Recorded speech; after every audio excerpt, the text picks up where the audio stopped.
Hi, Malcolm. How are you? I'm good. I'm good. Well, we're excited to have you back at Live Talks Los Angeles. We've had you for your last two books. This will be our third, and you've kindly been back a few times to interview some people. It's becoming a ritual. And we Yes. have you on April 25th with Walter Isaacson to talk about your new book, The Bomber Mafia, A Dream, a Temptation, and the Longest Night of the Second World War. So tell us about that. Give us a little teaser. It is.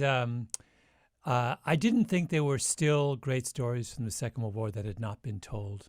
Turns out there are. This is one of those stories. It's this crazy story about this group of visionaries down in Montgomery, Alabama, who wanted to reinvent war, and they almost won. They almost managed to reinvent it, um, only to fall short in the most dramatic and heartbreaking way imaginable. And it's a story about pilots and um, bombardiers and a crazy Dutch inventor and the bunch of psychopaths, British psychopaths. I mean, it's just, and then it ends in this kind of showdown over the skies of Tokyo. Um, and it's quite a departure for me. It's not the kind of book I've written in the past. Indeed, it is, both in content and as well as the format. I mean, this originally started off as an audiobook. Am I right? It is a pure audiobook, yes, and that we did a print version of. So usually things start as print and people create audiobooks. This was the opposite. I conceived of this as something you would listen to because I got all of this incredible tape of these World War II generals and of old newsreels, and I interviewed all these people. And so it's a really good an audio experience. But if you would prefer to read it, it also works that way too.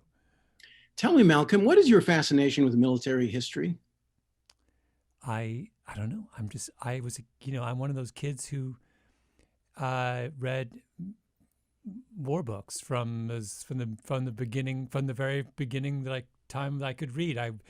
I played war games with my friends. I have just read uh, God knows how many spy thrillers. I'm I'm not aggressive and militaristic in real life.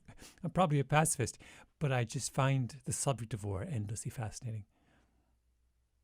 And as a writing project, this an audiobook is very much a collaborative process versus the more solitary process of your other books. Would you compare what that was like in working on this? I presume that a lot of that comes from all the work you're doing in the podcasting world. Yeah, I took my podcasting team and brought them with me to make this book. And you're right; it's night and day. It's nothing like writing a book. I mean, um, I have you bring in these musicians and engineers and all manner of sound people and wizards and special editors who are specially trained in audio and researchers to find the tape and people to tweak the tape so it sounds better. I mean, it's a kind of like it's so much fun. It really is a team effort. I almost wanted to put everyone's name on the cover, but I don't know if you can do that. Well, we're very much looking forward to hosting you, Malcolm. And those of you out there watching this, if you have any questions for Malcolm, please be sure to post them in the comment section. And we will see you on April 25th. Wonderful. I can't wait.